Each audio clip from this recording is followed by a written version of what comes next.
SK publicity news चॅनलमध्ये आपले स्वागत आहे।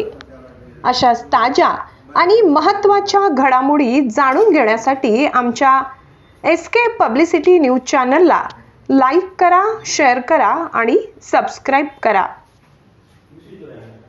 जिल्हा परिषद मुख्य कार्यकारी अधिकारी नमन गोयल यांची शेतकरी सहकारी संघाच्या खत विक्री केंद्रास भेट, नॅनो युरिया प्रचार रथास हिरवा झेंडा। शेतकऱ्यांना वेळेवर आणि दर्जेदार खत उपलब्ध व्हावे यासाठी जिल्हा प्रशासन सज्ज झाले आहे। याच अनुषंगाने मुख्य कार्यकारी अधिकारी जिल्हा परिषद नंदुरबार श्री नमन गोयल यांनी शेतकरी सहकारी संघ लिमिटेड नंदुरबार या खत विक्री केंद्रास भेट देऊन पाहणी केली। यावेळी जिल्हा कृषी विकास अधिकारी श्री किशोर हडपे हे देखील उपस्थित होते। पाहणी दरम्यान श्री गोयल यांनी खत विक्रीची कार्यपद्धती, शेतकऱ्यांना येणाऱ्या अडचणी, खतांची उपलब्धता तसेच बफर साठ्याची तपासणी केली। यावेळी उपस्थित अधिकारी आणि खत विक्रेत्यांना शेतकऱ्यांना पारदर्शकपणे आणि कोणतीही अडचण न येता खत वाटप करण्याच्या सूचना दिल्या।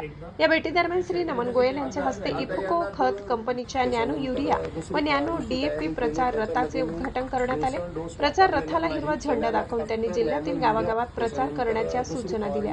शेतकऱ्यांना नॅनो युरिया व नॅनो डीएपीचे महत्त्व पटवून द्यावे, कमी खर्चात अधिक उत्पादन मिळवून देणाऱ्या या तंत्रज्ञानाचा जास्तीत जास्त शेतकऱ्यांपर्यंत लाभ पोहोचावा असे आवाहन यावेळी त्यांनी केले। या प्रसंगी मोहीम अधिकारी श्री सचिन देवरे, शेतकरी सहकारी संघ लिमिटेड नंदुरबारचे अध्यक्ष बी.के. पाटील, संघाचे मॅनेजर श्री कृष्णा पाटील, कृषी अधिकारी गुड नियंत्रण श्री मोहनसिंग राजपूत, सुरेश साठे तसेच इफको खत कंपनीचे जिल्हा प्रतिनिधी श्री अमोल थेटे उपस्थित होते। जिल्हा प्रशासनाकडून खरीप हंगामात खताचा तुटवडा भासू नये यासाठी सर्वतोपरी प्रयत्न केले जात असल्याचे यावेळी श्री नमन गोयल यांनी सांगितले।